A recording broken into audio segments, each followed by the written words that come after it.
अध्यात्म विज्ञान, नई दृष्टि, नई खोज। देखिए, सुनिए और समझिए। अध्यात्म विज्ञानी पूज्य स्वामी श्री कमलेशानंद जी के निर्देशन में सनातन सत्य का अनुसंधान कर जीवन को प्रकाशित करें। ये दुनिया का साइंस जानो। पहले लोग कहते कि स्वामी जी हमको ध्यान करना चाहिए कि नहीं करना चाहिए। बोला आपको, आप बेध्यान नहीं तो ध्यान करो, मना क्या करते हो? नहीं समझ में आया, वो आपकी चॉइस है, ये गलत थोड़ी बात है। तो बोला स्वामी जी आप तो हमारा इंसल्ट करते हो, हम बेध्यान है। तो बोला ध्यान में है तो ध्यान करने की जरूरत है? बेध्यान हो तभी तो ध्यान करेंगे, जो ध्यान वाला है वो ध्यान किसका करेंगे? तो फिर मेरे को कहता है स्वामी जी हमको क्या करना चाहिए? क्या वो लोग मेडिटेशन सिखाते हैं, तो मेडिटेशन में तो हमको शांति महसूस होती है, क्या ये सब गलत है? मैं बोला गलत कैसे हो सकता है, सही है। जब आपको अनुभव होता है तो मैं गलत कैसे कहूंगा आपको? मगर उसके पीछे साइंस समझो क्या है कि भी मैंने कोई चीज के ऊपर, कोई गुरु के ऊपर, कोई मंत्र के ऊपर, कोई भगवान के ऊपर या कोई और ज्योत के ऊपर मैंने कंसंट्रेशन कर दिया, उसका मतलब है वो थोड़े समय के लिए संसार को तो भूल गया, उसका आनंद है, वो ज्योत का आनंद नहीं है। ये मंत्र का आनंद नहीं है, ये भगवान का पिक्चर का आनंद नहीं है, ये गुरु का पिक्चर का आनंद नहीं है। अब दुनिया भूल गई, उसका आनंद है। जब आपको कोई टेंशन है या तो कोई पेन है कमर में या पांव में पेन है, फिजिकल एग्जांपल दूं, पेन है, पेन फील भी हो रहा है आपको, मगर जैसे टीवी देखा और अपनी मनपसंद सीरियल देखा, 1 घंटे के लिए पेन गायब, विदाउट मेडिसिन, विदाउट मंत्र। या सुन लो, इसका नाम है ध्यान, क्योंकि आपका ध्यान वहां चला जाए, ये भूल गए। लोग कहते चमत्कार हो गया, चमत्कार नहीं है, it's pure science. When you concentrate in one place, बाकी का अनुभव उस समय नहीं होता है। It is a pure science, मगर ये नहीं जानते हैं तो हमको लगता है सिद्धि है, चमत्कार है। क्या करें? और मैं दुनिया को ये बताने आया हूं कि दुनिया में साइंस के अलावा कुछ नहीं है, बाकी सिर्फ रिलेटिव ट्रूथ है। इसमें कोई प्रिंसिपल और प्रिंसिपल नहीं है, फिर भी आप इसको मानते हैं और लोग पुलिस बन रहे हैं। और मैं सबको जगाने के लिए आया हूं कि आप भ्रांति में मत जियो, open your eye, know the fact of universe. आखिर वास्तविकता क्या है? मेरे को कोई कहेंगे कि तुमको राम बनना है, कृष्ण बनना है, महावीर बनना है। मैंने बोला क्यों? राम ने कभी कहा कि मेरे को कमलेश बनना है? तो मैं क्यों कहूँ इसको? मैं क्यों बनूं? मैं सिद्धार्थ में बनूं कि राम बनूं? बोलते नहीं है, नो दैट, मगर माइंड में सेट कर देते। राम महान थे, कृष्ण महान थे, महावीर महान थे, हमको उसको ही देखते रहो। मैं क्या करना है उसको देख के? हमको शुद्धात्मा होना है कि वो होना है? उनकी बॉडी को तो जला दिया गया, या सुन लो तो जल गया, वो बना है हमको? बोलते नहीं है, जो नहीं जलता है वो बनना है हमको। तो यानी ग्रेट पीपल का एग्जाम्पल खुद की पहचान के लिए करो, उनके पास से जो ज्ञान है वो पाने के लिए करो, उनकी कॉपी करने के लिए मत करो। उनकी बॉडी कहो या उनकी लाइफ कहो, उनकी कॉपी नहीं करना है हमको। वो सब विनाशी है, राम कृष्ण महावीर का पूरा लाइफ विनाशी था, या सुन लो। तो इससे क्या मतलब है हमको? अच्छा भी है, बुरा भी है, जो भी है, तो विनाशी वो हमारा सब्जेक्ट या अचीवमेंट नहीं है। तो इसमें हम गलत सही नहीं कहेंगे, मगर हमारा अचीवमेंट ही नहीं है। हमारा अचीवमेंट क्या है? उन्होंने जो कुछ सनातन सत्य प्राप्त किया, अनुभव किया, जो शाश्वत था, वो अनुभव का मार्गदर्शन उनको चाहिए। उनकी बॉडी क्या थी, उनका लाइफ क्या, that is not our subject, right और रॉन्ग। मगर लोग उनमें फंस गए, अभी कहानियों में से बाहर ही नहीं निकलते हैं। Only story, and people they like and love the story. कौन करेगा क्या? कुछ भी नहीं करेगा। आप समझे? यस, अपना ये अभी अपने ध्यान की जो बात की, अपना ध्यान का अगर वो रहेगा कि आप ध्यान जो करेंगे जागृति बढ़ाने के लिए अगर वो करते हैं, मान लो कि मुझे अपना 10-15 मिनट के लिए अपने ध्यान में बैठने का, ध्यान में मुझे पर्पज ये रहेगा, मेरा जो भी विचार आता है, जो भी रहता है, खाली मुझे देखने का है, एक सेपरेशन रहने की मुझे अपना एक हैबिट तैयार करनी है, तो उसको ध्यान बोलेंगे कि उसको और कुछ चीज बोलेंगे? आपके अंदर विचार आते हैं, उससे अलग रहना है। हाँ वो ध्यान का आपका पर्पस है। हाँ ठीक है। हाँ देखो, सिंपल बात ये है, ये प्रैक्टिस के लिए बराबर है, हाँ मगर वैसे भी हम विचारों से तो अलग है ही। क्या बताया? विचार न हमारे कंट्रोल में है, न हम करते हैं, और न धक्का लगाओगे तो जाएगा। बरोबर। वो सब विचार अपनी लाइफ लेके आए, हाँ। बिगिनिंग और एंड, और वहां तक वो रहेगा। हमको उसकी असरों से मुक्त रहने के ज्ञान की जरूरत है, विचारों से मुक्त रहने के ज्ञान की जरूरत नहीं है, क्योंकि सब अपना अपना लाइफ लेके आए। कोई कहता है मेरे को शरीर से मुक्त रहने का ध्यान करना है, तो कितना घंटा करूं? बोलो बोला श्वास चले तब तक करो। तो कब करे? कोई शरीर तो रहेगा। तो जो बात प्रैक्टिकल नहीं है, इसीलिए मैंने कहा असरों से मुक्त रहो, विचारों से मुक्त कैसे हो सकते हैं? विचार तो अपने आप आते हैं, रहते हैं, चले जाएंगे, वो उनका लाइफ है। नहीं, विचारों से मुक्त होने का नहीं, सेपरेशन रहने का। जब भी ऐसा कुछ आ जाएगा तो उसमें एक हैबिट, अपना प्रैक्टिस थोड़ा हो जाए, क्योंकि मैं उसे विचार, इसीलिए कहा विचारों से मुक्त नहीं रहो, विचारों की असर से मुक्त रहो। विचार तो कंपलसरी आएंगे, और वो मन का स्वभाव है। क्या है? स्वभाव है। और विचारों से तो हम मुक्त है ही, असरों से मुक्त रहने का विज्ञान चाहिए आपको। असरों से मुक्त रहने का विज्ञान ये है, विचार मेरे को आता है, विचार मेरे लिए है, विचार मेरे लिए अच्छा या बुरा है, और विचार मेरे लिए काम का है। तो हम क्या करते हैं? जुड़ जाते हैं। विचार मन का स्वभाव है, विचार से मेरा कोई कंसर्न नहीं है, विचार प्रकृति के लिए है, और मैं प्रकृति से मुक्त हूँ। विचार में प्रॉफिट एंड लॉस है, मेरे में तो प्रॉफिट लॉस नहीं है, इसीलिए विचार की वैल्यू मेरे विजन में नहीं है। वो आए चला जाए, वो इट्स ओन सब्जेक्ट, मैं उससे मुक्त हूँ, दैट्स इट। तो असरों से मुक्त रहेंगे, पर वैल्यू करेंगे और मुक्त रहना, ये दोनों संभव नहीं है। डी वैल्यू, जीरो वैल्यू, और विचार आएंगे क्योंकि आपने प्रीवियस बर्थ में बिलीव के रूप में लपेटा है, तो यहाँ क्या होता है? निकलता है। तो उसमें कोई चॉइस नहीं है। मीन्स के अपना वो स्वामी जी, अपना ये भी जो विचार जो आता है वो भी अपना एक नो कर्म ही है ना, वो तभी नो कर्म तो नहीं है ना, ऑफ कोर्स 100% नो कर्म है। तो बात को आज तक जो भी पढ़ा है या जो कुछ भी प्रैक्टिस किया था आपने, इसको भूल जाओ और साइंस को समझने की कोशिश करो, क्योंकि science is a only ultimate and universal truth. बाकी धर्मों और सामाजिक या श्रद्धा की जो बात है वो गलत नहीं है, रिलेटिव ट्रूथ है, और इसीलिए उसका बेनिफिट मिलेगा, मगर टेम्पररी, क्योंकि बात ही टेम्पररी है। तो परमानेंट बेनिफिट कैसे मिलेगा? और परमानेंट सॉल्यूशन भी नहीं होगा। You understand my point? कोई कहेंगे कि मेरे को जीवन में सुख प्राप्त करना है तो क्या करना चाहिए? मैं कहूंगा आपका स्वास्थ्य अच्छा होना चाहिए, पढ़ाई अच्छी करनी होनी चाहिए, पैसा ज्यादा कमाना चाहिए, सुविधा ज्यादा लोगे तो आपको सुख मिलेगा। तो ये तो सामाजिक आंसर है। आध्यात्मिक पुरुष ये कहेंगे कि कर्म के बंधन से कैसे मुक्त हो सके, जैसे उसके बाद जन्म मरण से मुक्त हो, तभी आपको सच्चा सुख प्राप्त की अनुभूति हो सकती है।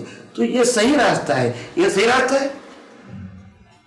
स्वास्थ्य अच्छा रखना, पैसे वाले बनना, सुविधा प्राप्त करना, मान सम्मान प्राप्त करना, ये सही रास्ता है? नहीं है। That's it. भाई मेरे पास लाख रुपया है, मैं 10 लाख वाले को कहूंगा ये रीच है, मैं तो पुअर हूं। फिर 10 लाख वाला कहेगा उनके पास तो करोड़ है, मैं पुअर हूं।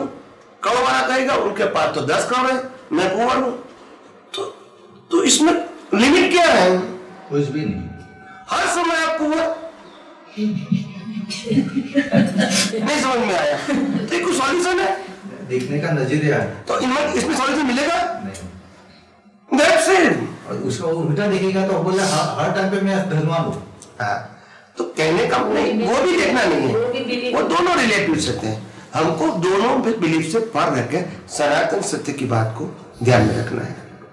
क्या आखिर बिलीफ ही तो बंधन है, बिलीफ ही तो बंधन है।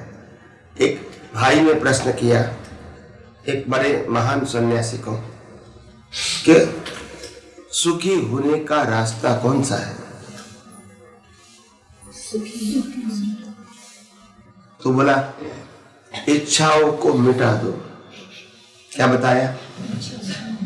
इच्छाओं को मिटा दो। तो बोला इच्छा तो कैसे मिटा सकती, वो तो समय समय पे इच्छा तो होती रहेगी। जरूरत के हिसाब से कहो, शौक से हिसाब से कहो, देखने के बाद कहो, वो तो इच्छा तो होती रहेगी। तो फिर कैसे सुखी होंगे? तब सन्यासी ने कहा कि इच्छाओं को मिटाने का मतलब होता है जो इच्छा वाला है उसकी उत्पत्ति न हुए ऐसा ज्ञान प्राप्त करो। नहीं समझ में आया? इच्छा किसको होती है? मन वचन काया को। इसकी उत्पत्ति ही न होवे ऐसा ज्ञान प्राप्त, ताकि इच्छा ही जीवन है तो इच्छा तो रहेगी। मगर जीवन क्यों मिलता है? इच्छाओं को पूरी करने के लिए। अभी हम ऐसा ज्ञान प्राप्त करें क्योंकि इच्छा नहीं रहे। भाई इच्छा क्यों नहीं रहेगी? तो कि मालूम हो गया कि शरीर में हूं नहीं, मैं तो शुद्धात्मा हूं। मालूम हो गया कि शरीर और शरीर के माध्यम से जो कुछ मिलता है उसमें सुख है ही नहीं, तो फिर इच्छा से मतलब क्या है? सुख तो मेरे में है, मैं शुद्धात्मा हूं और हैप्पीनेस भी मेरे में, इनफाइनाइट ज्ञान भी मेरे पास है, इनफाइनाइट पावर भी मेरे पास है। तो फिर इच्छा की जरूरत क्या है? तो अज्ञान को मिटाओ ने, मिटाओ क्या? अज्ञान मिटेगा तो मैं परमात्मा हूं, मैं अनंत शक्ति वाला हूं, मैं अनंत सुख वाला हूं। वो तो हूं, वो पाना नहीं है उसका अनुभव करना है। मगर अज्ञानता के साथ इसका अनुभव नहीं होता है। एक तरफ अंधेरा है, एक तरफ उजाला है, दोनों का साथ में अनुभव नहीं होता है। या तो अंधेरे का होगा या उजाले का होगा। अज्ञान के साथ ज्ञान का अनुभव नहीं होता है, अंधेरा के साथ प्रकाश का अनुभव, टेम्पररी के साथ परमानेंट का अनुभव नहीं होता है। स्वामी जी कभी मतलब जब हमें पता तो विज्ञान समझ में तो आ गया है कि हम नहीं है, उसका उपयोग भी करते हैं।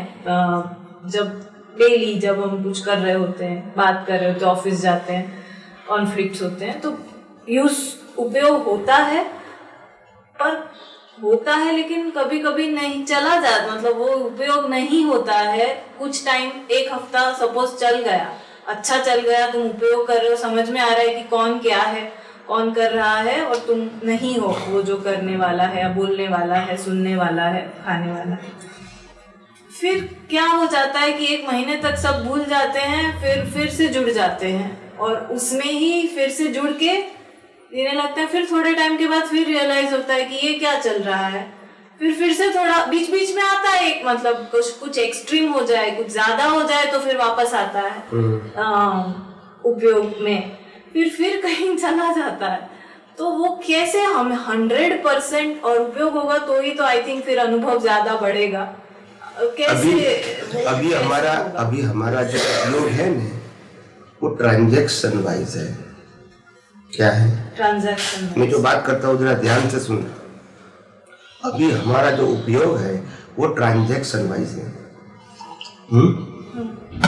कोई ट्रांजैक्शन में उपयोग रहता है, कोई ट्रांजैक्शन में नहीं रहता है। ज्ञानी कहते हैं पूरा पैकेज से ही मुक्त है। आप विचार की बात करोगे, जबान की बात करोगे, एक्शन की बात करेंगे, किसी के साथ व्यवहार की बात करेंगे, सत्ता की बात करेंगे, संपत्ति की बात करेंगे, साधन की बात करेंगे, मगर पूरा पैकेज है। क्या है? पैकेज से ही हमको कंसल्ट नहीं है।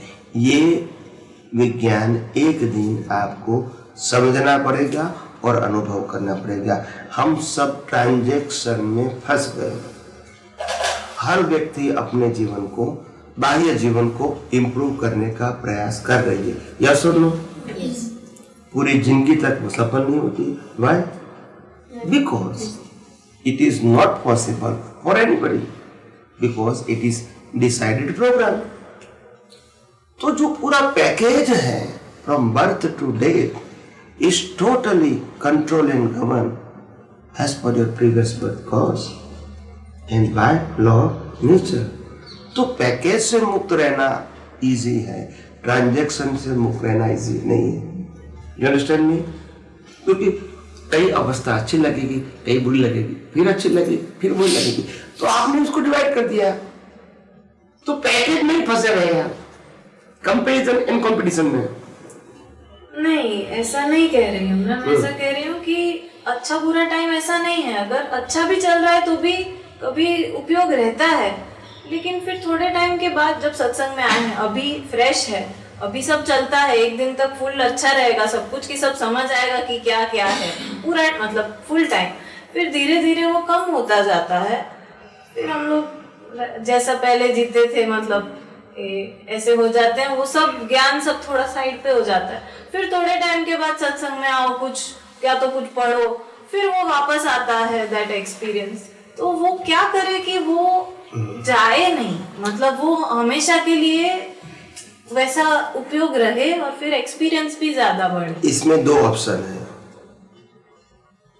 एक ऑप्शन ये है कि सत्संग में ज्यादा आओ, मगर ये प्रैक्टिकल नहीं है और पॉसिबल नहीं है। दूसरा ऑप्शन ये है कि सत्संग में नहीं आओ, मगर हमारी दृष्टि में सत्संग रखो।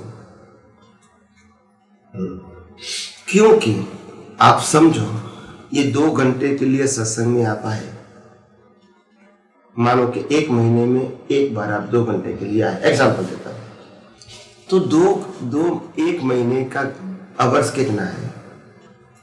एक दिन का 24 आवर्स मल्टीप्लाई बाय 30, तो क्या होगा? 720 720 आवर्स। तो 720 आवर्स में हम 2 घंटे का सत्संग में आए, और बाकी के समय में हम रिलेटिव सत्य में ही जी रहे, तो पावर किसका रहेगा? बहुत नेचुरल बात है। तो इसीलिए मैंने कहा उस समय आप ये विज्ञान का जितना उपयोग करोगे दृष्टि से, इतना आप सत्संग में ही है, क्योंकि और तो कोई ऑप्शन नहीं है हमारे पास। उपयोग बढ़ाओ विज्ञान का, मतलब व्यवहार तो रहेगा, जो भी है वो विज्ञान रहेगा, तो वही सत्संग है। समझ में आया? मगर हम कहेंगे कि सत्संग सुनने के बाद इसकी इफेक्ट थोड़े समय के लिए रहेंगे, वो तो लंबे समय, वो तो सत्संग का पावर है। पावर कितना रहेगा? मगर जब आप अप्लाई करते रहोगे तो उसकी लेंथ बढ़ सकती है। सिर्फ आने से लेंथ नहीं बढ़ती है। ये आपका उदय कर्म है, उदय कर्म के आधीन आपको बेनिफिट मिलता है। ये गलत जगह पे जाओगे तो उसका प्रभाव होता है, सही जगह पे जाओगे तो उसका प्रभाव होगा। ऊपर प्रभाव टेम्परेरी होता है, मगर एप्लीकेशन जो होता है, जो बनना चाहते हैं, जो पाना चाहते हैं, जो अनुभव करना चाहते हैं, इसकी अगर अवेयरनेस ज़्यादा बढ़ाओगे तो फिजिकल सत्संग नहीं होगा तो भी आप विज्ञान में रह सकते हैं, मगर वो आपके ऊपर डिपेंड है। When you know the value of science, उसकी कीमत, विज्ञान की कीमत समझो, वैल्यू। सेकंड स्टेप आएगा एप्लीकेशन, उपयोग, एंड थर्ड स्टेप आएगा एक्सपीरियंस। तो वैल्यू ही नहीं रहेगी, एप्लीकेशन कैसे रहेगा, तो अनुभव कैसे होगा? ये मैंने कहा नहीं है, spiritual path is not a words and action, it is a vision. Actually the आध्यात्म विज्ञान is on a base of vision, no speech and no action value, only vision की वैल्यू। और जैसी दृष्टि वैसी सृष्टि। तो दृष्टि में करेक्शन की बात है, ये सृष्टि में करेक्शन नहीं कर सकता। तो हमारी दृष्टि में जैसे जैसे साइंस का विजन सेट करते रहो, ये मत समझो कि कितना हुआ। You are on a right track, you are walking, it is enough. Don't look your destination today, but when the path is correct and you are walking on the right path, one day you reach your destination.